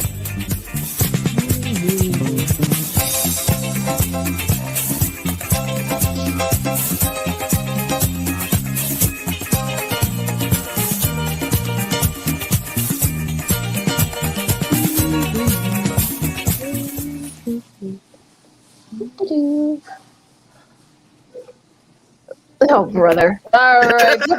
Welcome back to Second City Sports on Sports Chicago. You can follow Keita McGee on the Twitter and Keita McGee on IG. We sending out 2023 in style, baby. I'm Sid the Kid. You can follow yours truly on the Twitter, X, and the IG at SidKid80. Once again, it's SidKid80. That's SIDKID80. SIDKID80. This is our last segment of the show for today and for the year of 2023. So you better make it good. So if you have any questions or comments, please find us at Sports Zone Chicago's Facebook page or at Sports Zone Chicago on YouTube. Type in those questions or comments in the comment section. Makina will get them up on the screen for you. All right, so let's not keep her waiting any longer. She is our girl from KXRB, and she's back with us, Miss Christine, the Queen Manika. What's up, Christine? Hey. Hello. How are you? We're doing great. How are you? I've been better. Yeah, you told me that you were fighting an infection, but yeah, you sound sinus better, so. infection out of anything. The last gift that Santa had to give me, right? Oh gosh, yeah. But you're at the tail end of it too, so which is good. Yeah, Christine, we want you to be our new buddy Maddie Spagnola from Sox on 35th and the Chicago Bearcats on YouTube. Hello, nice to meet you. Nice to meet you. Yeah, both of you guys have something in common besides loving the White Sox, Christine. Maddie Spagnola, she's going to have a quote-unquote fight with you, Jerry Springer style. She also loves stealing C's. Oh, boy. See? Yeah, you know it. You know it, girl. Yeah, that's my man. Oh, boy. Oh my girl, gosh. Okay. I hope they keep him. I really do, because that would be a huge mistake. Because I don't know where else to go with the team after this. Yeah, I mean, if we're gonna at least have bad product on the field, you might as well have a good-looking one, you know? Exactly. Oh my goodness! All right. Oh my gosh! All right. And the mustache. If we get rid of the mustache, he'd be even better looking. But that's just me. No, we need the stash. We need the stash. Again, if you need something horrible to look at, you need at least someone good and something interesting too at the same time. I agree. Oh my god! Did you subscribe to the season tickets, Sid? No. Sid, did you have season tickets for this past season or no? Oh yes, I did. I was a season ticket holder the last 2 years, so I did not. Are you gonna go to the event? No, no. For those of you that real quick, for what breaking news. There's a supposedly a White Sox season ticket holder event. I think it's at the Field Museum or the Shed Aquarium. I don't know, but it's a Field Museum in late January. I don't know how many people are going to show up to this. Of course, you know, Sox that we haven't had Sox Fest since 2019, and so I guess this is the organization's makeup date for not having Sox Fest. It's ridiculous. I don't know if one of you, Christine or Maddie, we want to chime in on it before we get into NFL picks, but I just think the White Sox, you know, for the whole Jason Benetti thing, this goes back to the Tony La Russa hire, and just what's been happening for the last 3 or 4 years. The Sox continue to step on their own toes. They cannot blame nobody else but themselves. And to give a little bit of credit, like when Tony first came on, they were great. Like they did better than what anybody expected them to do. They made it to the postseason. Did they get their butts whipped by the Astros? Heck yeah, but they went far and beyond with whatever expectation we all had. And ever since then, it kind of has tanked and they've gone a completely new direction and nobody seems to know where that direction is heading. You know, just to comment on that, though, I think it's actually really sad in a way because that wasn't even supposed to be our peak. That was supposed to be the beginning of the peak.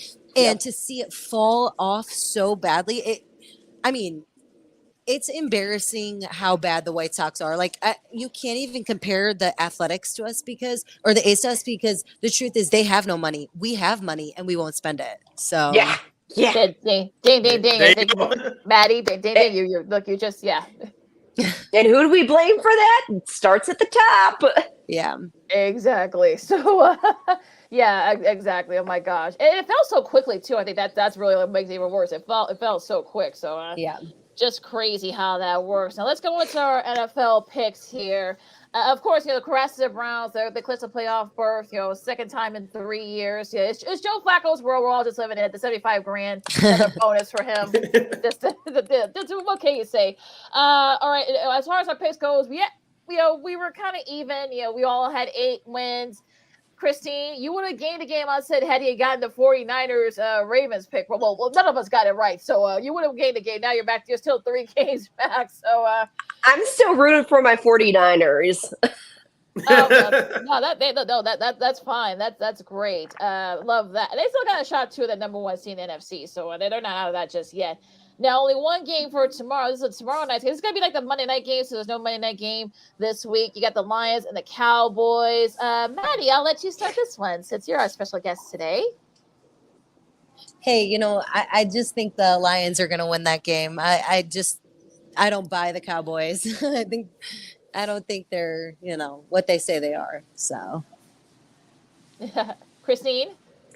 This is a great matchup. It truly is, I think, what's going to be a preview to what it's going to be come postseason.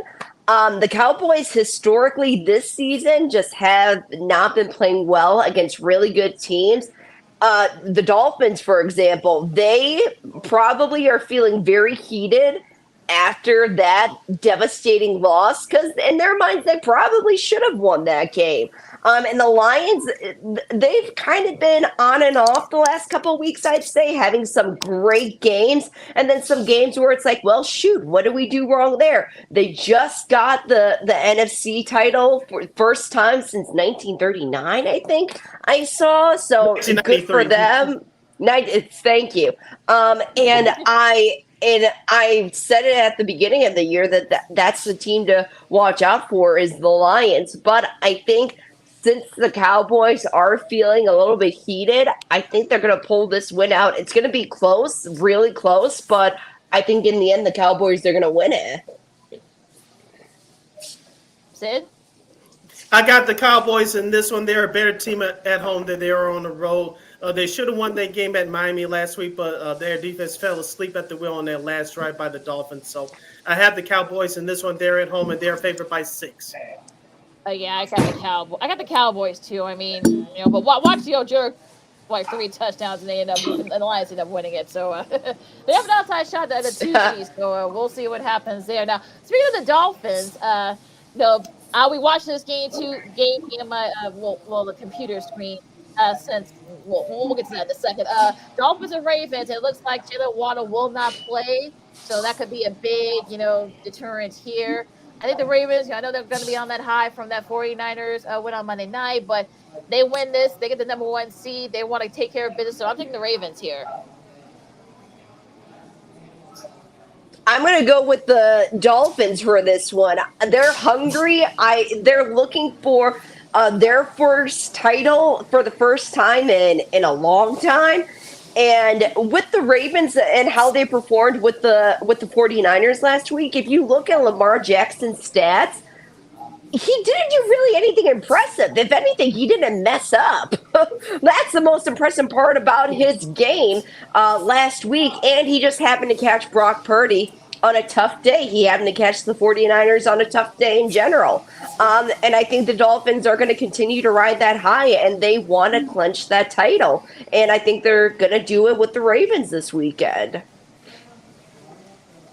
I'm going with Baltimore. They're favored by 3.5 at home. Who do you have, Maddie? I think that's a really fun matchup, honestly, but at home, I just think the Ravens, how do you come off of a great win against the 49ers like that and not capitalize on that and get the first seed? So I'm going with the Ravens. Okay, should be a good one. AFC East, the Bills, very dangerous team. They're at 9-6. They're in the driver's seat as they host the Patriots. Christine, you start this one for us. This was probably one of the easier games to pick this week. It's the Bills because it's just not the Patriots here. Short and sweet for me, Buffalo. They're favored by 14 points at home. Wow. Yeah, I got Buffalo for sure.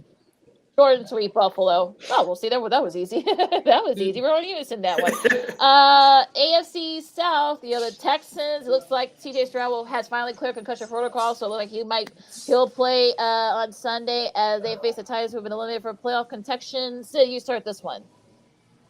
Houston's favored by 4.5 points at home. As you mentioned, CJ Stroud will return. I think the Texans. The Titans will cover, but I think the Texans win this game by 3. So I'm going with Houston. I'm picking Houston too. With the return of CJ, he's itching to get back out there, and I know he wants to give his team at least a chance at the playoffs come postseason. So I'm picking the Texans. Yeah, I'm picking Houston. I think they'll for sure win that. Same, yeah. I think there'll be a spark, and that case CJ Stroud come back as just a spark that they needed. All right, the tree one here. Also in the AFC, you got the Raiders and the Colts. Maddie, you start this one. I think that's actually a pretty good matchup. Raiders looking pretty good, especially with their interim head coach. I think the Raiders are going to win. All right, Christine. Just because they've been fun to watch, I'm picking the Colts. I put a question mark with that one just because with both of these teams this season, it can honestly go either way. And both teams have been very surprising. Again, with the Raiders, they're riding that high after that Christmas Day win against the Chiefs. And a lot of people probably saw it coming after them almost beating the Chiefs Thanksgiving weekend. So yes, they could more than likely win, but I'm going to go with something fun and spicy at the moment, and that's the Colts. Mm-hmm. The Colts have the better quarterback, unfortunately, with Gardner Minshew. Even though as a fan, I'm cheering as hard as hell for the Raiders, but the Colts are a better team. They're at home. They're favored by 3.5, so I'm going with the Indianapolis Colts. Yeah, I'm picking the Colts. Sorry, folks. Sorry, folks. I told my sister not to bother me. I got the Colts too. Like I said, I must have a love for the Raiders. And Antonio Pierce. I hope he gets a chance at the job full time. But I think the Colts, they need this win to kind of stay in the playoff hunt. So I'm picking the Colts here. Staying in the South, you got Jags hosting the Panthers. Christine, you start this one. Jeez. Jaguars. Do you need me to say anything else? No, you're fine. I'll say, just get out of the way. I'll say the Jaguars. Yeah, I think Jacksonville will win.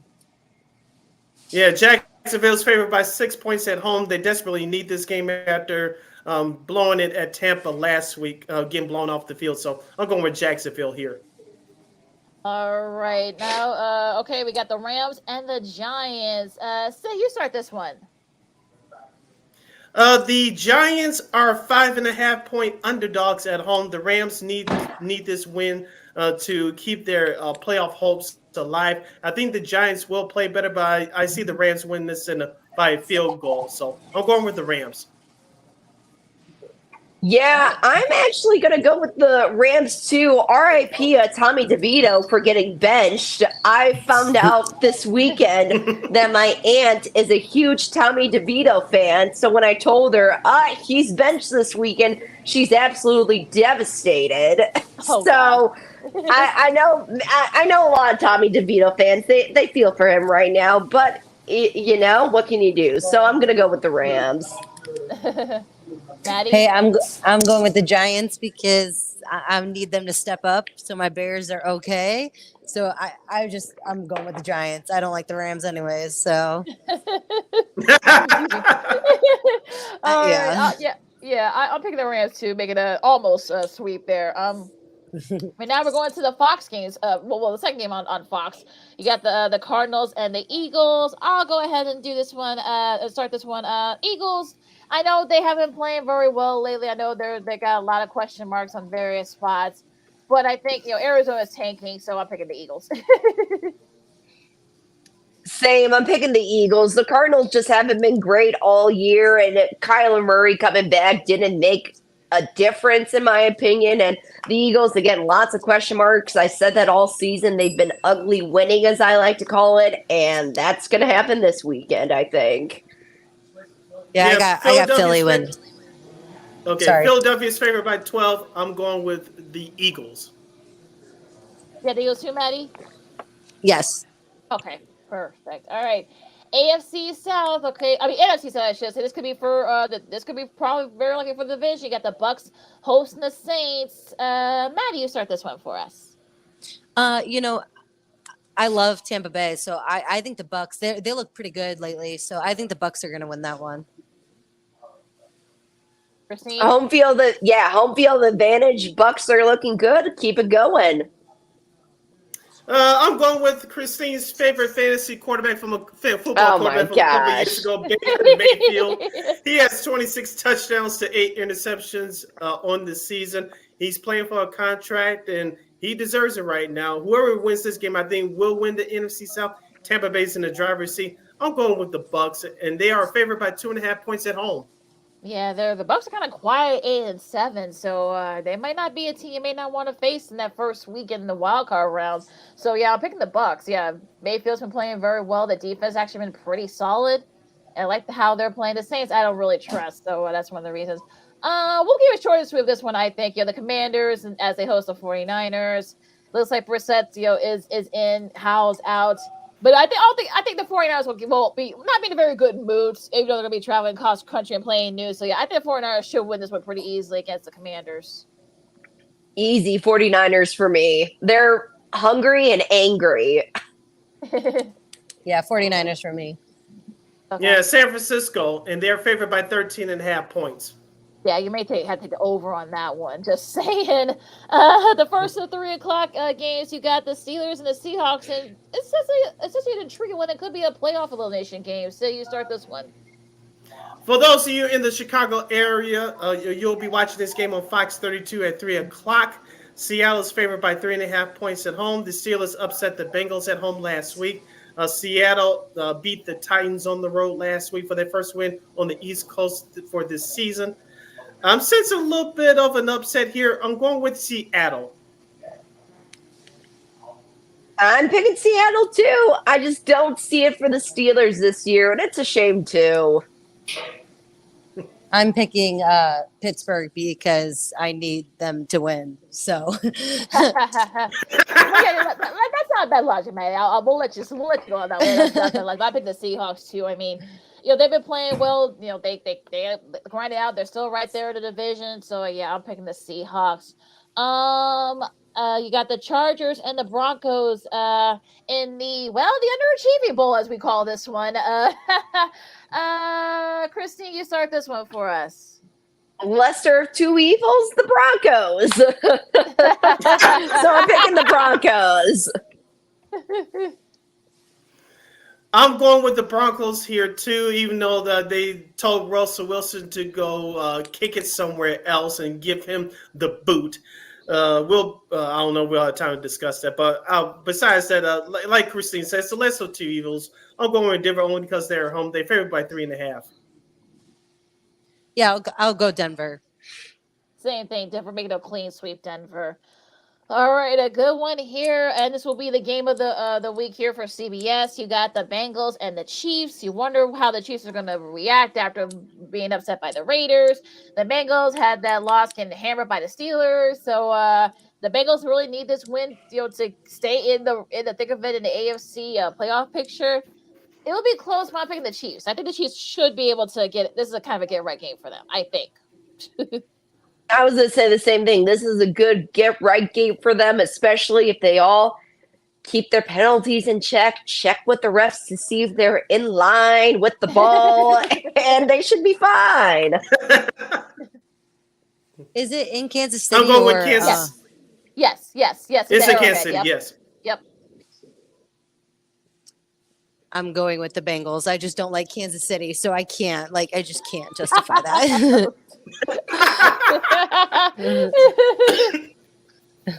Excuse me.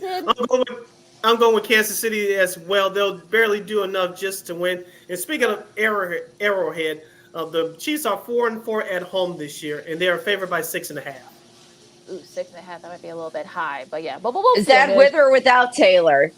Exactly. Look, Christine might have a point there. I'm just saying. All right, and the Sunday nighter here, you got the Packers and the Vikings. Sid, you start this one. The Vikings are favored by 1 point, so it's basically at a pick 'em. The Packers need this win to stay in the playoff chase. Even though as a fan, I'm cheering as hard as hell for the Vikings. I think the Packers going to find a way to sneak a win in this one on the road. Jordan Love is playing with so much confidence right now. It is partially scary, but I think the Packers will still win on the road here. I think without having Hawkinson in the mix with the Vikings, that's really going to hurt this Vikings offense. I've said from the get-go when the Vikings were looking for a quarterback that it should be Joe Flacco, and I stand by that. Clearly, it's working out for the Browns, so I was on to something. But yes, you were. Anyway, I'm going to pick the Packers just because the Vikings, they're really beat up right now, and they are just down for the count, in my opinion. And the Packers actually have a pretty good chance of making it to the playoffs, so they're in this for the fight for sure. Yeah, I picked the Packers too. I just think that the Vikings, like I said, without Hawkinson, and I know Jefferson's been kind of back and forth and out of the lineup, but I just don't with Jaron Hall. I just don't see it happening this year with the Vikings. So the Packers might sneak in and perhaps be dangerous. So we'll see what happens there. And Maddie, who do you have? I'm gonna go with the Vikings. I really need them to win. I don't like admitting like that the Packers look kind of good, and I would really like to see Jordan Love fall under pressure. So I am praying on that downfall. Yeah, that's also we understand. We understand. Yeah. Oh no, we get it. We know the logic behind Maddie's picks here. So we totally understand. Right, we totally understand. All right, last but not least, the beloved Bears as they host Atlanta. Atlanta needs this win to stay in the thick of it in the NFC South. The Bears try to keep whatever slim playoff hopes they got alive. Maddie, I think I know who you're gonna pick, but I'll let you go first. Hey, I'm riding with that 3% chance going to the playoffs. Bears for sure. I think the offense. I truly think they're gonna step up especially if Cole Kmet is there, and I'm excited. So I always am excited. Did I pick the Bears to win last week? Yes, because they should have won. Am I picking the Bears this week? You did. Yes, because they should win this week. Okay. And I say that because it's a very winnable game. And look, their defense, they're ranked number 12 right now. Rushing defense, they're number 1 at the moment. With the addition of Montez Sweat, that has totally changed the culture with that program, and that it looks 10 times better from where it was at this point last year. The offense, I learned something. I was watching the game with my dad this weekend for the first time in a while. We are very similar when it comes to watching the game. It was one of the first drives when Fields just was sitting in the pocket for like 8 or 9 seconds, and we both stood up. We're like, oh my God, throw the ball.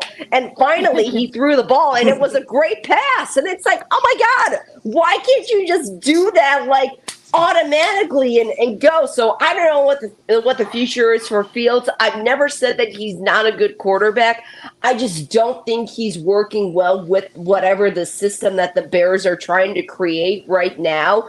It would be great if we can get a coach with his own quarterback that he drafted, because I think that's going to progress this team even further than what we've been seeing recently. So whether the future of the Bears is with Fields or not, I think he's a great quarterback, but I just don't see it with this current team right now in the direction that they're heading. Do I think they're going to win this weekend? Yes, they should. It will be close, but I think they should. Okay. Bears are favored by 2.5 at home, so the Bears are a better team. Atlanta has a trash quarterback system. Their defense is actually pretty decent, but they got to stop rookie running back Bijan Robinson. If they do that, I think they'll win this one going the race. So I'm going with the Bears here. They should win this game. I mean, this is one of those things where you just don't know what you can expect. I mean, this is how CBS feels about their game. We thought we were gonna get our buddy Spiro Diaz. No, he and Adam Marshall are gonna be doing the Panthers Jags game. We're gonna get Chris Lewis, Jason McCourty, Ross Tucker, and Amanda Wren on the sideline. So that just shows you how CBS feels about this Bears Falcons game. So if the Bears can slow down Bijan Robinson, they have a shot. It'll be a close one. I think the Bears, but again, will I be surprised if Atlanta somehow wins it and stay in the NFC South? Oh, heck no. So that's how my mindset is at this point. And that is our picks for this Week 17 in the NFL. As you Second City Sports, on Sports of Chicago, Lakina McGee, City Brown, our girl KXRB's Christine Manika, and our other girls, Hawks on 31st and Bears Cast, Maddie Spagnola here with you as we wrap things up. As we wrap things up for this year. Year in review moments, before we get into that, the Connor Bedard once again, just is killing it for the Blackhawks to score bookend goals, including his first overtime goal, which will be the first of many. So, Sid, I know how you feel about it. He's kind of been the breakthrough athlete this year for Chicago. So, I'll let you take this one. Remember, Lakina, the slogan for the last year at the old Chicago Stadium, which the anniversary is coming up next year. Remember the roar. Yes. Can we call it now Restore the Roar? As I said on Twitter the other night, Connor Bedard has brought the roar back to the United Center. I know there was a young lady that was crying and sitting out there at the glass. I'm not going to make fun of her. She's all of us right now. So I think Connor Bedard represents something great about the Blackhawks franchise. Of course, it's going to take them a couple more years as they Kyle Davidson, the new GM, is trying to assemble some talent around Mr. Bedard. But that was a great moment the other night. And I know the Hawks have been losing lately, especially the game before last Saturday at St. Louis, which they blew that 5-1 lead. But it was nice to see them play much better as a team, and they earned their victory the other night against Winnipeg. Yeah, absolutely. So, Maddie? Hey, I don't really watch hockey, so I just see a lot of his highlights, and it's refreshing to see that. Being a Chicago sports fan, but at least we have that to look forward to. Right, exactly. Right. What about you, Christine? The future is looking bright for hockey. Thank goodness. It's looking up for us. So 2023, a year review, your best moments. It could be like, some type of obscure moments. It could be any sports. Maddie, I'll start with you. What's your favorite sports moment for 2023? So my favorite sports moment, it's going to sound crazy, but I had the privilege to go to the Kansas City Chiefs and Bears game at Arrowhead, and I sat I was right front row basically, and it was just absolutely cool. It was amazing, and Arrowhead was so cool. It was so the energy there was amazing. Even though we lost by 40 points. Yeah, that for sure was my favorite sports memory, just because I was so grateful. I got to go to 3 NFL games this year. I've never been in my whole life, and it was just a really special moment. You didn't track down Taylor Swift, did you? That was the first game Taylor Swift was ever at. Yeah, I was there. And it was. And everyone's texting me. They're like, "Oh my God, the Queen is there!" And I was like, "Who, me?" No, I'm just kidding. I'm just playing now. But it was just so cool. And I went with one of my favorite coaches of all time, and to be right there on the field when the Bears came out, I wish I could relive it, but the score flipped. So, right, Christine. Oh my gosh, favorite sports moment. I'm trying to. There's a lot that happened this year. Yeah. Oh yeah. And I'm trying to think. I guess it would be going to my first Angels game and seeing Mike Trout and Shohei Ohtani. Yeah. What ended up being Shohei Ohtani's last season as an Angel. Maddie, my fiance, is from Southern California, and he's a huge Angels fan. So to go and see Shohei had an okay night, and Mike Trout actually had one of the best games of his whole career that night. So that was pretty cool to see that and to be at Anaheim Stadium for the first time, and I really enjoyed that. I also had my bachelorette party at a White Sox game. So that was a pretty neat experience. They That's lost, fun. unfortunately. It was great. Exactly. They lost, but it was a great experience, and they were playing the Twins. And yeah, I'd say those were my top moments. Yeah, just a couple for me. My favorite Chicago sports moment from this year: the Blackhawks getting that #1 pick and drafting Connor Bedard, as we talked about a few moments ago, what he did the other night against Winnipeg.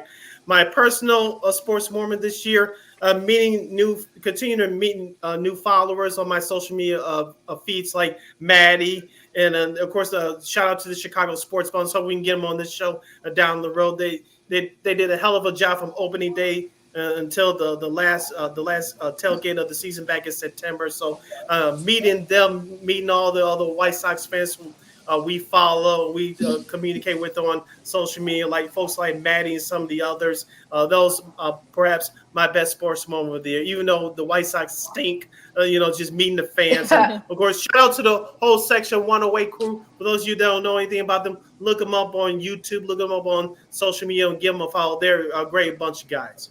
Yeah, they really are. I'll keep it short and sweet with mine. I mean, I'll piggyback off you said on the Bedard. I mean, Connor Bedard getting that #1 pick for the Blackhawks and everything that's transpired. He's kind of given that resurgence. I mean, now my nephew. I told you about my nephew who was a big fan during those Blackhawks, Stanley Cups. He wants a Bedard jersey now. So that's how it's come a long way there. There you go. Yeah, and nationally, obviously Simone Biles and her big comeback after everything that she went through. And look, you got the Olympics coming up in Paris next summer. She and Sha'Carri Richardson, Tyson Gay, and a whole bunch of others could definitely see some breakthroughs and some resurgences. So looking forward to Olympics next year. Yeah, those are some great moments. Real quick, I know we're running up against it, but Maddie, real quick, also on social media, you're known as the chicken tenders queen and guilty as charged. I love the chicken tenders at White Sox Park. They're the best in the world. But I know that you tried some others around some of these other stadiums and ballparks around our country, the United States. Tell us about it. It's so funny you say that. I don't even eat chicken tenders ever, except if I'm at a ballpark. But basically, I just kept going to so many games. My mom works for an airlines, and so I have the privilege to fly for free. And I went to Denver basically, and I saw their series, the White Sox series in Denver, and their chicken tenders were so good, and my friends were like, bro, you should just post chicken tender reviews. Why not? It's funny. And I did. And Denver's chicken tenders were the start of it. But I'm going to be biased. Guaranteed rates chicken tenders are so good. I cannot wait for opening day, just to have the chicken tenders. Oh my God. Now you're gonna be hungry. Now I want chicken tenders. Oh boy. I know, I can't wait to eat lunch, right? Right. I'll say it's past lunchtime. So well, look, anything else before we first, I'll say any predictions or any thoughts you guys have for 2024 in sports? Boy, the Super Bowl's kind of up for grabs, I think, and that's the first time we could say that in a while. Yeah, that's true. That is true. You probably a whole number of teams could probably win that one. Same thing with the college basketball, I think. I mean, there are a lot of teams you could probably say there are no favorites in college, especially on the men and women's side right now. So I know, Matt, I know you play college hoops too. So they're, right now, I don't think there's any favorites for either one of them. No, but I will say I do think I think the MLB will be watched more this season. I predict that more people are going to start getting engaged in baseball. One, it's a cheaper sport to go to than NFL and NBA. Yep. Yeah, true. And I just think this year, people are starting to really buy into it. The pitch clock was way better than what we thought it was going to be. And you don't have to go sit. I don't mind sitting at a ballpark for 4 hours, but you don't have to go sit there anymore. So I just think this upcoming 2024 MLB season is going to be a lot more popular than what it was. Yeah, I agree. We kind of predicted, Lakina, before the start of last year, they're trying to make baseball a television sport. I'm with you, Maddie. As long as the game is interesting, I don't mind sitting there for 3 hours, maybe 3.5. But when you're at home, I know we have a lot more options. People flip the channel and come back come back to it if their team is winning a tie. But being in a ballpark is a totally different feel. But things kind of even out, especially in the postseason. You didn't see as many quote unquote long games as we witnessed over in the past. That's true. Yeah. All right. Anything else before we disperse, folks? Real quick, Lakina, I want to thank Sean Sierra and Maya Kai, the head folks at Sports Zone Chicago, for giving us this platform to continue to do our thing. And we hit one of our goals this year, bringing on new people like Maddie Spagnola and others this year. And, of course, our regulars like Christine, the Queen Manika, to help our show continue to grow. And thank you guys all out there. And, of course, Kyle Means and everybody else at War Media Podcast. They put up our podcast, the audio version of this show. So we'd like to thank those folks, one and all. We'd like to thank you, the listeners and the viewers out there. And, of course, all of the Bears, Twitter, White Sox, Twitter, Bulls, everybody else for supporting us. Keep continuing to support us going forward in 2024, I should say. Big things are ahead for us, big time. So you want to hop on this train right now. We said it last year. We'll say it again going into 2024. Hop on this train right now, because once the door is closed, it's going to be your fault that you didn't jump on our train. I'm just saying. we'll keep the trains over for a little bit, but yeah, not too long. But yeah, like, I think you just said it. I mean, look, we're blessed to still be doing this after everything that happened. When we were in studio. We got the technology, meeting people. Of course, Christine, of course, we've been our supporter and our girl for years. Our new girl, Maddie, and, a whole other bunch of folks that we had new people join. Even more new people hopefully were going to come up in 2024. So make sure you guys spread the word about our show and also Sports on Chicago and subscribe and all the other good stuff. So we want to thank you guys again. Hopefully, even bigger things are coming up in 2024. All right, Lakina, close us out. All right, you can follow Lakina McGee on the Twitter, X, at KXRB, and the IG. You can follow yours truly, Sydney Brown, on the Twitter, X, and the IG at CKID. Once again, that's CKID. That's SIDKID80. That's SIDKID80. Christine, where can the lovely people follow you on social media? They can follow me at @CManika_KXRB. And you still have the bird going into the new year? That's right. All right, nice. Maddie, where can people follow you on social media, since you're the queen of social media when it comes to Chicago sports? You can follow me at Maddie_Spagnola on all of my stuff. All right, nice. Instagram, X, all that. Oh, love it. All right, enjoy all the games. You got the college football playoff, and of course you got NBA and NFL finish other season, and of course some college hoops too. Whole lot more, of course. We'll see. We get Second City Sports every Monday, every Friday from noon to 2 p.m. Central Standard Time, right here on Sports Zone Chicago on the Facebook and YouTube channels. One more time, catch Second City Sports every Monday and Friday, noon to 2 p.m. Central Standard Time on Sports Zone Chicago, Facebook and YouTube. Yeah, but don't forget, you can catch Sports Zone Chicago live and in living color, live and on demand, 24 hours a day, 7 days a week, 365 days a year on Roku TV. All right, so of course, like I said, enjoy all the sports you got coming up this last week of 2023, going into 2024. Don't be foolish if you're gonna have any plans. If you're gonna drink, make sure you get a ride share of buses. You got penny rides, on New Year's Eve. So please, be careful out there. For Sid and Christine and Maddie, I'm Lakina. This has been Second City Sports, Sports of Chicago. Happy New Year, and we'll see you in 2024. Until then, until Wednesday, January 3rd, Bears, holla!